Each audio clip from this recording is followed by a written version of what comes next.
5 August 11 দিনের পার্থক্য ছিল। শুধু এসারুল হুদাই কিন্তু একসঙ্গে ডিবিতে ছিলাম না। সেখানে ডিবিতে যারা জেলে গিয়েছেন, মানে ডিবির গারদে যারা গিয়েছেন তারা জানেন যে 2টা রুম, আরেকটা হলো ছোট্ট রুম যেখানে মহিলাদেরকে গ্রেপ্তার করলে ওইখানে রাখে, 2.5টা রুম বলা যায়।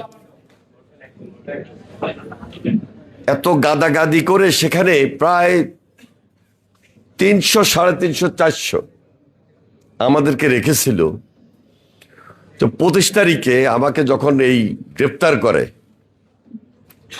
এলিফ্যান্ট রোড আমার ছোট ভাইয়ের বাসা থেকে সরাসরি ডিবি কার্যালয়ে নিয়ে যায়। তা আমি ডিবি কার্যালয়ে গিয়ে দেখি আমাদের অনেক সিনিয়র নেতৃবৃন্দ, সবচেয়ে সিনিয়র ছিলেন রিজভী আহমেদ। এর বাহিরে আমাদের নাম যদি বলতে যাই, সাবেক এমপি ছিলেন, যারা এখন বর্তমানে অনেকে এমপি হয়েছেন, মন্ত্রী হয়েছেন, বিএনপির প্রায় দায়িত্বশীল নেতৃবৃন্দ, আমাদের বিএনপির অঙ্গ সংগঠন সমূহের নেতৃবৃন্দ এবং আমাদের অনেক নেতা এবং কর্মী সমর্থক, যারা যেখানে পেয়েছে গ্রেপ্তার করেই ওই ডিবি অফিসে নিয়ে গারদে রেখেছে। এর মধ্যে যে আমি উপস্থিত 25 তারিখে, আমি গিয়ে দেখি জাস্ট ঢুকার পরেই একজন একজন করে শুধু চোখ বাঁধতেছে গামছা দিয়ে। ওর নাম হইল শাহজাহান না শাহাদাত, শাহেন শাহ, ডিসি না এসি যাই ছিল। তার নেতৃত্বে তার সঙ্গে ডিবিতে যারা ছিলেন চোখ বাঁধতেছে, এবং চোখ বাঁধতে বাঁধতে আমরা দেখতেছি চোখের সামনে একজন একজন করে পিটাইতে নিয়ে যেতেছে। তো আমি আসার পর জিজ্ঞেস করলাম যে কি করলো, কথা উত্তর দিবে ওই ধরনের পরিস্থিতি ছিল না। এত গায়ে আঘাত করেছে এবং এমনভাবে প্রহার করেছে, শারীরিকভাবে এত নির্যাতন করেছে, সেখানে তাৎক্ষণিক মুহূর্তে এসে উত্তর দিবে, আমার সঙ্গে শেয়ার করবে, ওই সুযোগটা পর্যন্ত ছিল না, ওই শক্তিটা পর্যন্ত ছিল না। পায়ে, পিঠে, মাথায়, ঘাড়ে সমানে আঘাত করত এবং অন্ধকার একটা রুমে নিয়ে টর্চার করত। তা আমি চিন্তা করলাম যে যেভাবে শুরু করেছে,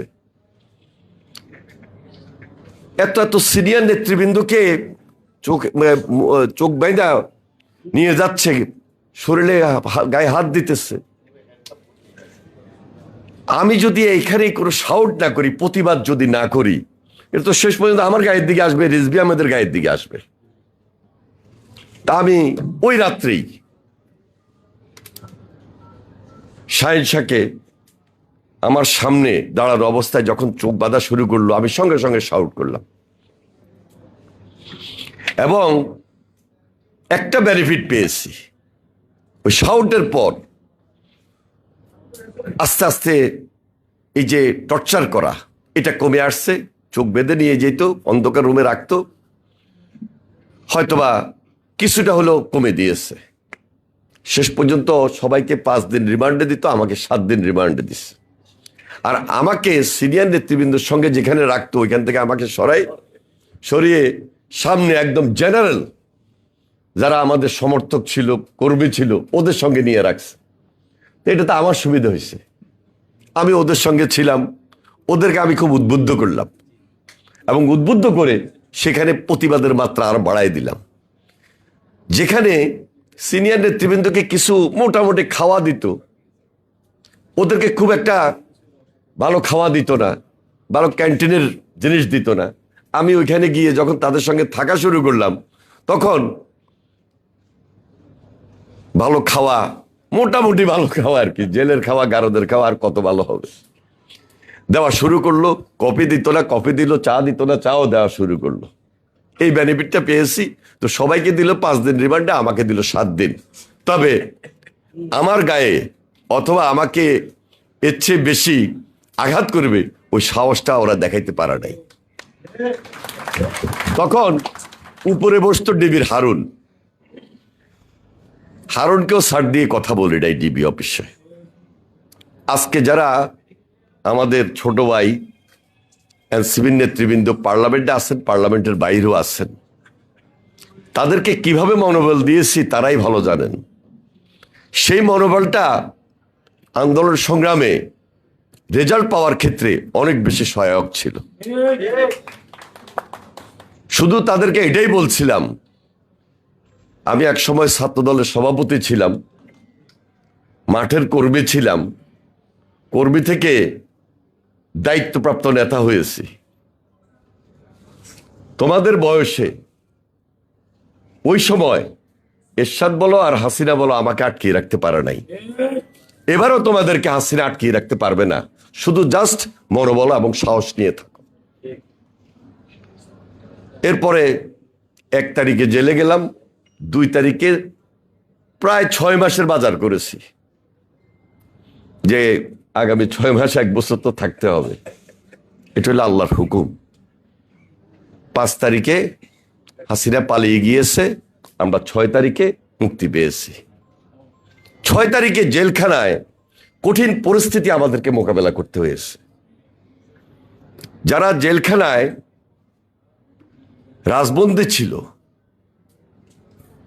রাজনৈতিক নেতা কর্মী, তাদের বাহিরেও তো অনেক হাজতি ছিল, অনেক বন্দী ছিল, অনেক কয়েদি ছিল।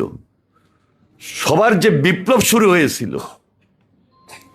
হিসাব অনুযায়ী তো প্রশাসন থাকে না, সেটাকে জেলখানার ভিতরে আমাদেরকে কন্ট্রোল করতে হয়েছে।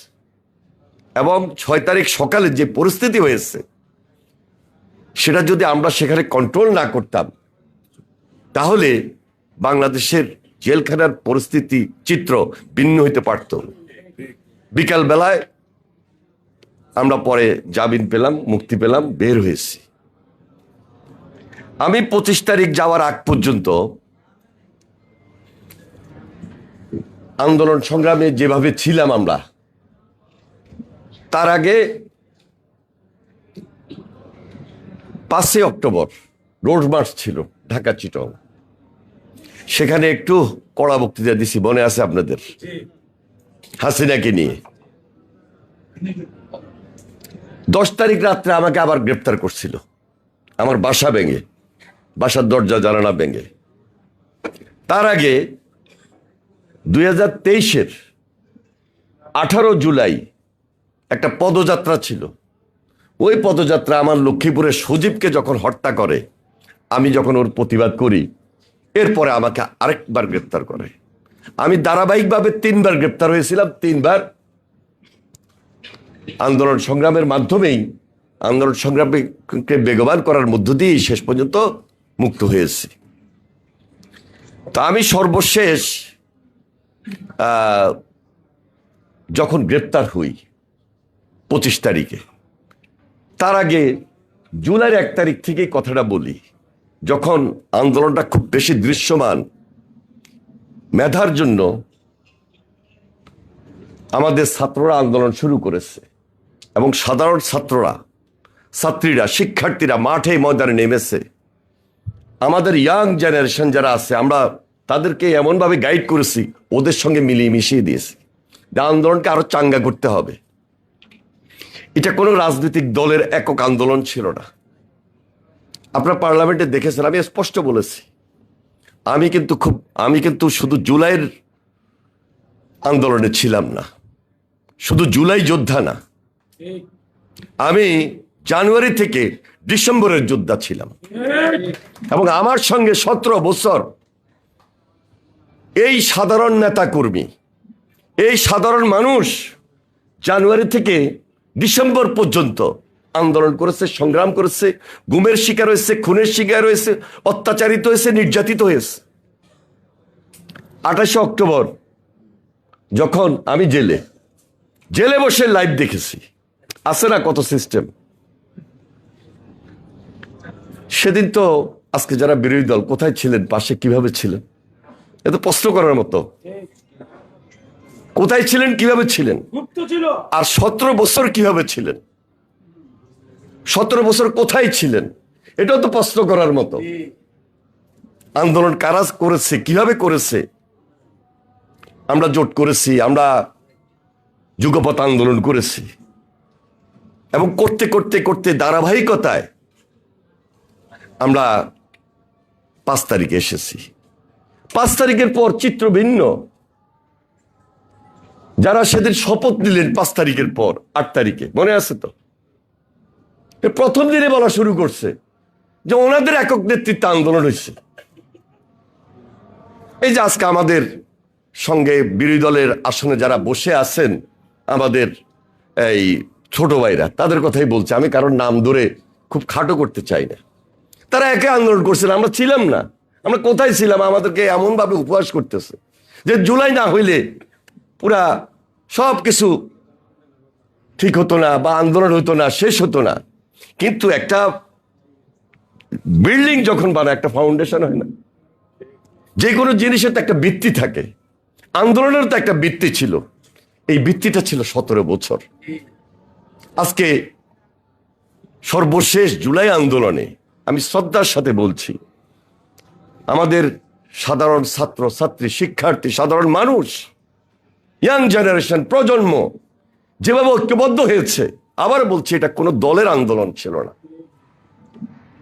এটা মেধাবীদের সংগ্রাম ছিল। তাদের সঙ্গে নেওয়া,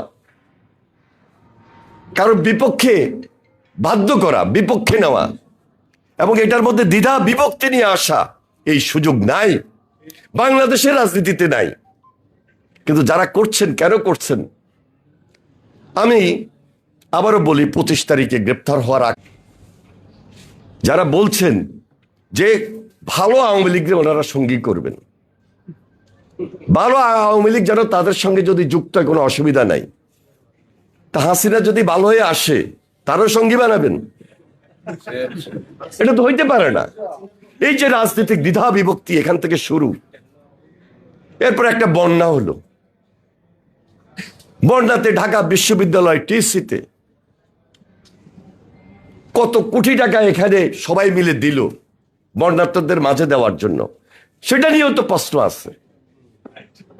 মন্ত্রণালয় চালানো শুরু করলেন, যে মন্ত্রণালয় চালানো শুরু করলেন, সেখানে কারোর পিএস থেকে এত টাকা পাওয়া যায়, কারোর এপিএস থেকে এত টাকা পাওয়া যায়, এত টাকার, এত কোটি টাকার প্রজেক্ট পাস হয়, নানাবিধ আলোচনা সে সময় কিন্তু আমরা শুনেছি নির্বাচনের আগে। এগুলো তো কাম্য ছিল না, এগুলো তো আমরা কখনো চিন্তাই করি নাই। আমি এরশাদ বিরোধী আন্দোলন করেছি, আমার রাজনৈতিক বয়স 40-এর উপরে। এরশাদ বিরোধী আন্দোলনে আমরা একদম মাঠে ময়দানে কর্মী ছিলাম, সমর্থক ছিলাম। করতে করতে আমরা আজকে এখানে এসেছি। একদিন 2 দিন না, আমরা রাজনৈতিক অভিজ্ঞতা নিয়ে এখানে এসেছি, রাজপথের মাঠের অভিজ্ঞতা।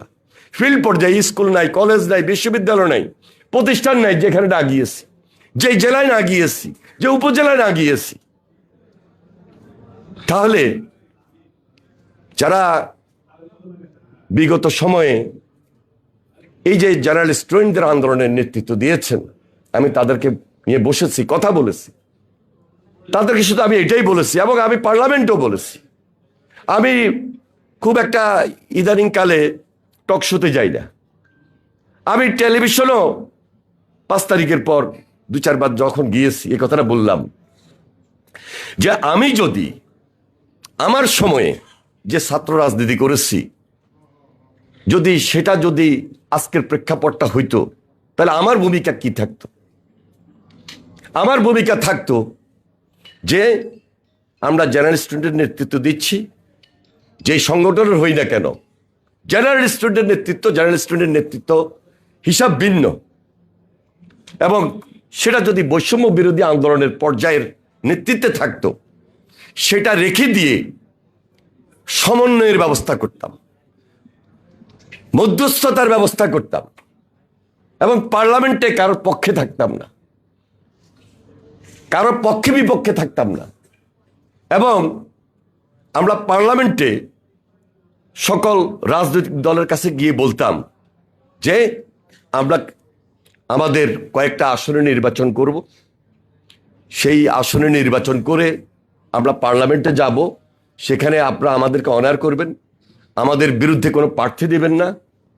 এবং আমরা পার্লামেন্টে যারা সরকারি দল তাদের ভালো মন্দ আলোচনা করতাম, ভালো কাজকে আমরা বাহবা দিতাম, আর যেটা খারাপ করতো সেটার বিরোধিতা করতাম বা সেটা সমন্বয় করার জন্য আপনাদেরকে বারবার বলতাম। ঠিক একইভাবে বিরোধী দলেরও তো ভালো মন্দ আছে, সেটা নিয়েও আমরা মধ্যস্থতা করতাম। কিন্তু তা তো না করে ওনারা সরাসরি একটা রাজনৈতিক দলের পক্ষে গিয়েছেন। বুঝলাম বিগত আন্দোলন সংগ্রামে আমরা হাসিনার বিরুদ্ধে সবাই তো ঐক্যবদ্ধ ছিলাম, হ্যাঁ ছিলাম, কিন্তু এটাও দেখতে হবে আজকে যারা এই যে দ্বিধা বিভক্তি প্রশ্নে খুব বেশি সোচ্চার, তাদের অতীত ভূমিকা তো আসলে খুব প্রশংসনীয় না। স্বাধীনতার সময়ের কথা বাদে দিলাম, এটা সবাই জানি, সবাই জানেন ৮৬ সাল, ৯৬ সাল, ৯১ সালের পরবর্তী ধারাবাহিকতা, এগুলো তো আমরা ভুলে যাই নাই। আমরা বিএনপি তো সহযোগিতা পাই নাই। এবং ৮৬ সালের নির্বাচনে কি পরিস্থিতি হয়েছিল,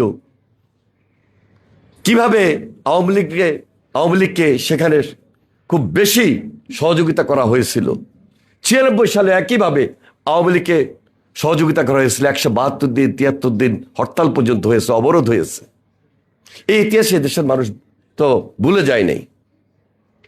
কিন্তু বাস্তবতা হলো ওনারা মনে করছেন যে এবারের নির্বাচনে তাদের একটা ক্ষমতা আসার সুযোগ ছিল, তৈরি হয়েছিল। তারা বাহ্যিকভাবে অনেকের থেকে এমনভাবে অভয় পেয়েছিল, সহযোগিতা পেয়েছিল, এবং ৫ তারিখের পর এমন এমন সহযোগিতা পেয়েছিল, ক্ষমতা আসার মতো একটা সম্ভাবনা তাদের থেকে তৈরি হয়েছিল। কিন্তু বাস্তবিক পক্ষে দিল্লি বহুদূর। আমাদের দেশে বলে না, মোল্লার দৌড় মসজিদ পর্যন্ত। এই বাস্তবতা ওনারা রিয়েলাইজ করেন নাই, উপলব্ধি করেন নাই যে আমরা কি সত্যিকার দেশের পক্ষে স্বাধীনতার সময় অবস্থান নিয়েছিলাম কিনা। এবং এর পরের ধারাবাহিকতায় আমাদের রাজনীতিক যে দায়িত্ব ছিল, সেই দায়িত্বের মধ্যে আমরা কন্টিনিউ করেছিলাম কিনা। ওই যে ৮৬ সালের কথা বলেছি, ৯৬ সালের কথা বলেছি, আসলে তো করেন নাই। মানুষ তো এগুলো মনে রেখেছে। এবং ৫ তারিখের পর নির্বাচন পর্যন্ত যে সময়টা পর্যন্ত দেশের জন্য আন্দোলনের পরে আমরা খুব পজিটিভ রাজনীতি করেছে কিনা, আসলে তো করেন নাই। এটা হলো বাস্তবতা। তারপরেও যেহেতু একটা এই ষড়যন্ত্র এবং অভয়ের মধ্যে কাজ করেছেন বিদায় কিছু আসন পেয়েছেন। খারাপ আসন তো পান নাই। আসন পাওয়ার ক্ষেত্রে আমাদের কিছু কিছু নির্বাচনী এলাকায় বিএনপির দুর্বলতা ছিল। যদি সেখানে ২ জন প্রার্থী না হতেন, ৩ জন প্রার্থী না হতেন, তাহলে আমাদের যদি একজন প্রার্থী করে দিতে পারতাম, আসনের সংখ্যা কত হইতো এটাও হিসাবে রাখতে হবে।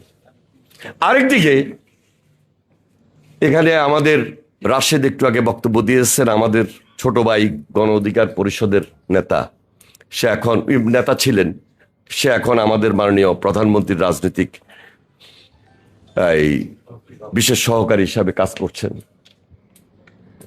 তাকে আমি বলবো এখন থেকে মনোযোগ দিতে হবে। বিদেশি ভোট, এটার কি ভোট বলে, পোস্টাল বাড়ি প্রবাসী ভোট, প্রায় কনস্টিটুয়েন্সিতে প্রবাসী ভোটে আমাদের যে করণীয়টা ছিল, এখানে কিন্তু আরেকটা দুর্বলতা ছিল।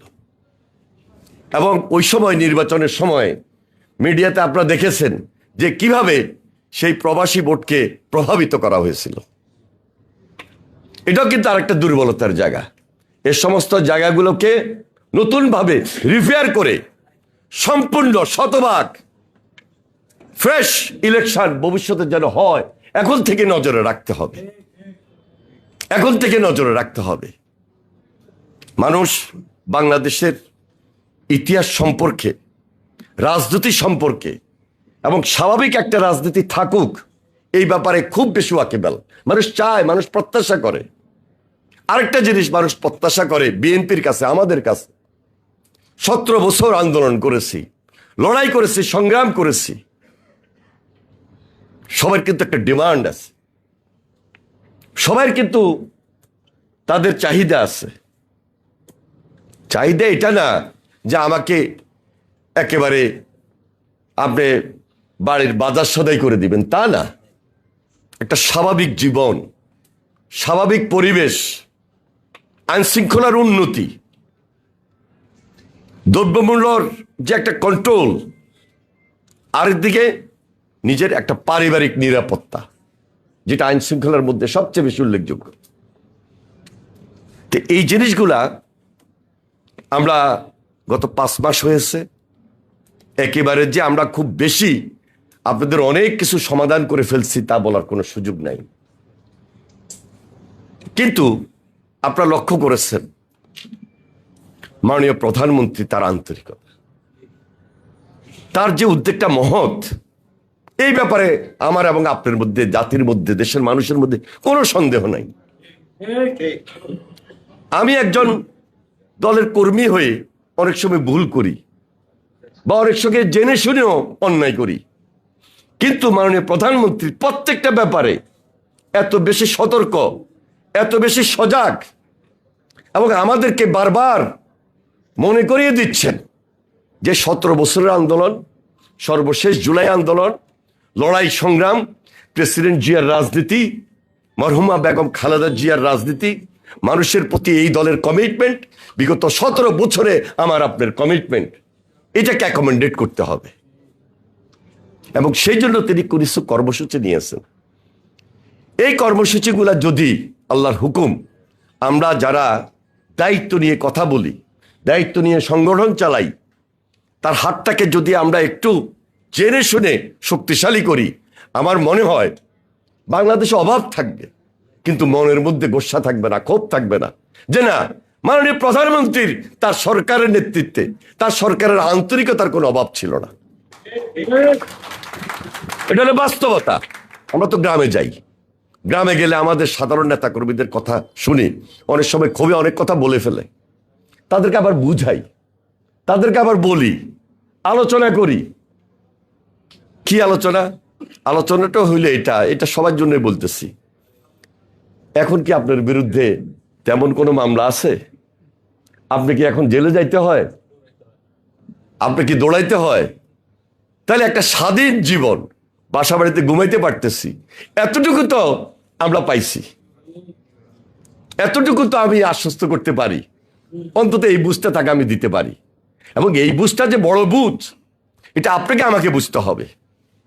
এরপর আসেন বাংলাদেশ, অনেক অভাব অনটন, বিগত 17 বছরে লুটপাট করতে করতে শেষ। আমরা মন্ত্রণালয় চালাইতে যাই হিমশিম খাইতেছি। এই যে দুর্নীতির যে ট্রেন্ড, চুরির যে গাফলা, এটা বিশাল, অনেক ব্যাপক। অর্থ নাই, কড়ি নাই, কিছু নাই, তারপরও আমাদেরকে অ্যাকোমোডেট করতে হয়, অ্যাডজাস্ট করতে হয়, সমন্বয় প্রত্যেকটা জায়গায় করে নিয়ে আসতে হয়, সবাইকে আবার বুঝও দিতে হয়। আমি এমন একটা মন্ত্রণালয়ের দায়িত্বে, প্রতিদিন নদী ভাঙন আসি, আর আমার বাড়িতে হলো নদী ভাঙন এলাকা, মেঘনার পাড়ে। চোখের সামনে দেখতেছি নদী ভাঙতেছে, মেঘনা ভাঙতেছে, কিছু করার নাই, অসহায়, চোখের পানি পড়তেছে। সমাধান করব, সমাধানের পথ অনেক কঠিন। বললেই যে 10টা জিও ব্যাগ ফেলে দিলাম তা কিন্তু না। একটা পার্মানেন্ট ওয়ার্ক ছাড়া এটা সহজে এই নদী ভাঙন রোধ করা যায় না। নদীর পাড়ের মানুষগুলো কিভাবে প্রকৃতির সঙ্গে যুদ্ধ করে আসছে, ছোটবেলা দেখতে দেখতে আমরা বড় হয়েছি। যাদের এলাকায় নদী ভাঙন নাই তারা এই মর্ম বুঝবেন না। যাদের এলাকায় নদী ভাঙন আছে তারা এই প্রকৃতির সঙ্গে যুদ্ধ করে সেখানে টিকে আছে। আমাদের বাংলাদেশটাও তাই। আমরাও এই বাংলাদেশে যারা বসবাস করি, আমাদের অভাব অনটন জন্মের পর থেকে আমরা দেখে আসতেছি। মানুষ বাড়তেছে, জমি কমতেছে, তাহলে অভাবও বাড়তেছে। এই অভাবের সংখ্যা অনেক। প্রতিদিন একটা দিন যাচ্ছে, আপনার আমার মাথার মধ্যে বাড়তি লাইব্রেরিটা আসতেছে। প্রতিদিন যে বাচ্চাটা জন্ম হইতেছে সে ঋণগ্রস্ত হয়ে জন্ম হচ্ছে, ঋণী হয়ে জন্ম হচ্ছে। এটা হলো বাংলাদেশ। এই বাংলাদেশের মানুষের সংখ্যা মাথা গোনা যদি বলেন একরকম, আর হিসাবে যদি বলেন আরেক রকম।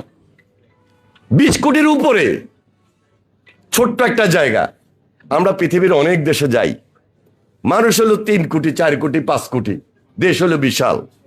তারা অনেক আরামে এসে থাকে, তাদেরকে কি সুন্দর করে তারা রাখে। কিন্তু আমরা সরকার ইচ্ছা করলে, এখন অনেক হয়তো বলতে পারেন সরকারে এসে এই সমস্ত কথাগুলো বলতেছেন না, এটা হলো বাস্তবতা। এটাকেও আমাদের ইচ্ছা করলে আমরা অনেক দূরে এগিয়ে নিয়ে যেতে পারি, যেটা পারছিলেন শহীদ প্রেসিডেন্ট জিয়াউর রহমান।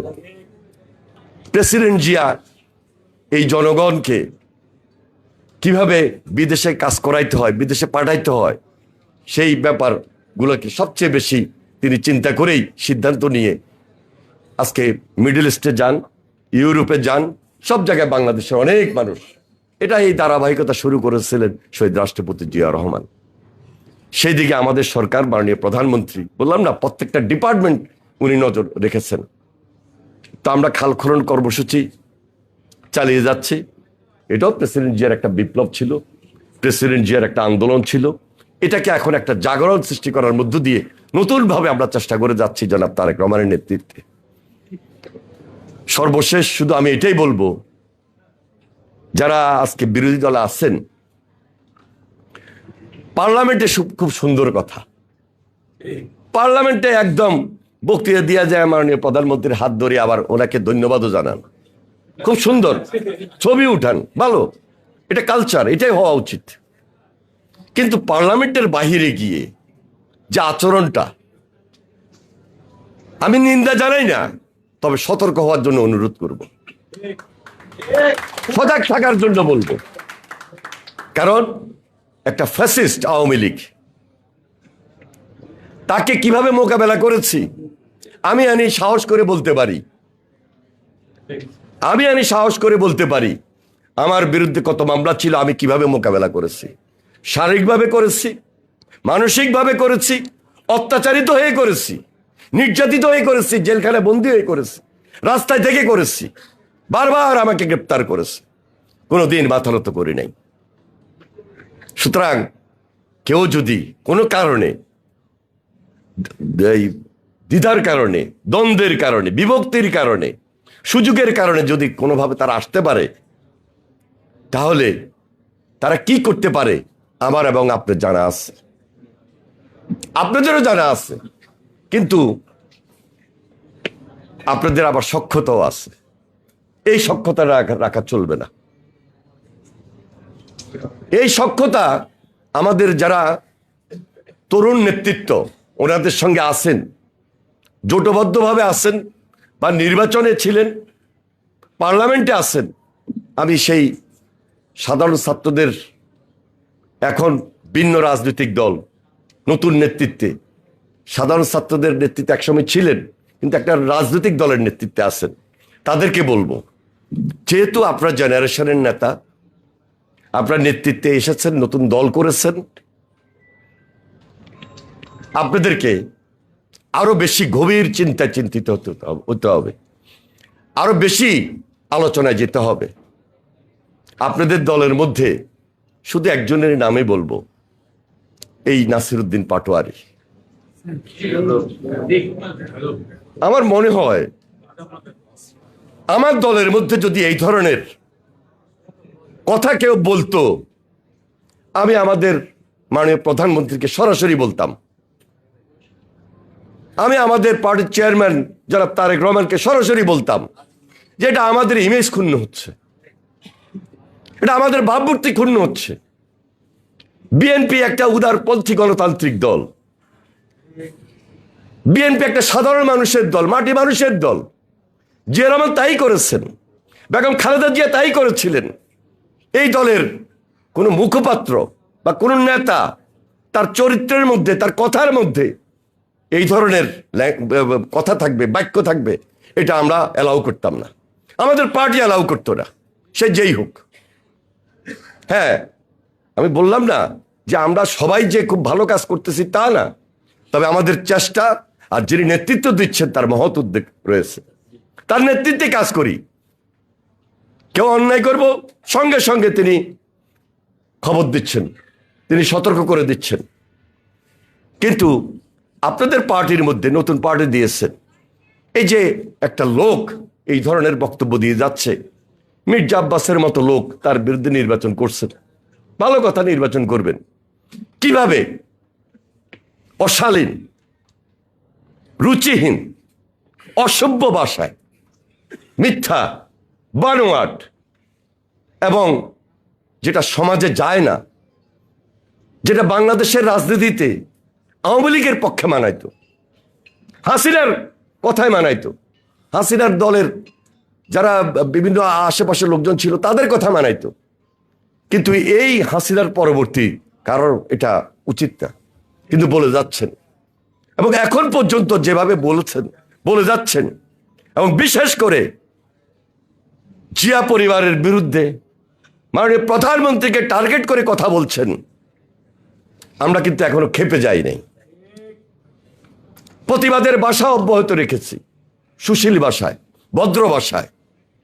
কিন্তু আমাদের সংগঠন, আমাদের প্রজন্ম, আমাদের নেতৃত্ব, আমরা যারা ছাত্র রাজনীতি করে এখানে এসেছি, আমরা যদি কয়েকজনই মুখ খুলি, তাহলে এই ইয়াং জেনারেশন, আমি মনে করি আমি তাদের সঙ্গে যেভাবে কাজ করেছি সেই ছাত্র রাজনীতি শেষ করে জাতীয়তাবাদী দলের ছাত্র বিষয়ক সম্পাদক হিসাবে, এবং এর পরবর্তীতে এখন পর্যন্ত জেনারেশনের সঙ্গে থেকে কাজ করি। আমরা যদি খুব বেশি উদাত্ত আহ্বান জানাই, স্বাভাবিক কারণেই আপনি একটু বিপদগ্রস্ত হয়ে যেতে পারেন। কিন্তু এই রাজনীতি ত্যাগ করেন, এটা অপরাজনীতি, এটা মানুষ গ্রহণ করে না। শালীনতা নিয়ে আসতে হবে রাজনীতিতে, পক্ষে থাকবে, বিপক্ষে থাকবে, কিন্তু সেটা গঠনমূলক থাকতে হবে, ভাষা ঠিক থাকতে হবে। করণীয় কি? সবাই মিলে তো আমার মনে হয় যদি একটা ঐক্যবদ্ধ জায়গায় আসতে পারি, মত ভিন্ন হতে পারে, পথ ভিন্ন হতে পারে, কিন্তু ঐক্যটা দেশের প্রয়োজনে, আর ঐক্যটা ফ্যাসিস্টের বিরুদ্ধে। আমি মনে করি এটাই হওয়া উচিত এখনকার এই সময়ে রাজনীতির সর্বশেষ স্লোগান। আপনারা যারা আজকে উপস্থিত হয়েছেন, আপনাদের সবাইকে সংগ্রামী সালাম এবং অভিনন্দন জানিয়ে আমি আমার বক্তব্য শেষ করছি। খোদা হাফেজ। বাংলাদেশ জিন্দাবাদ।